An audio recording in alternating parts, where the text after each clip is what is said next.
কসবার guest house থেকে এক ব্যক্তির দেহ উদ্ধার হয় শনিবার রাতে। শুক্রবার গেস্ট হাউসে 3 জন উঠেছিলেন। মাঝরাতে গেস্ট হাউস ছাড়েন 2 জন।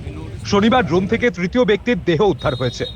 কসবার রাজডাঙ্গা এলাকায় হোটেলে শুক্রবার রাতে এক তরুণী সহ 2 সঙ্গীকে নিয়ে হোটেলে চেক ইন করেছিলেন আদর্শ লোসালকার।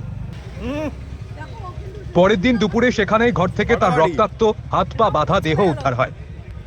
পলাতক বাকি 2 জন। ত্রিকোণ প্রেমের তত্ত্বই এক্ষেত্রে হয়েছে বলে সন্দেহ পুলিশের।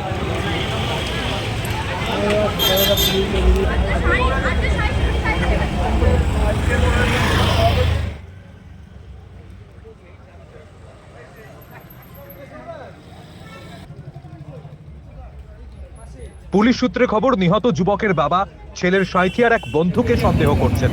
তাকে জেরা করবে পুলিশ। পাশাপাশি হোটেলের 2 কর্মীকে জিজ্ঞাসাবাদ করা হচ্ছে। জানা গেছে হোটেলের 2টি ঘর ভাড়া নিয়েছিল তারা।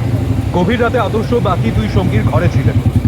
তার কিছুক্ষণ পরে চেক আউট করে বেরিয়ে যায় 2 জন। হোটেলের ঘরে মৃতদেহ পাশে কোনো মোবাইল পাওয়া যায়নি।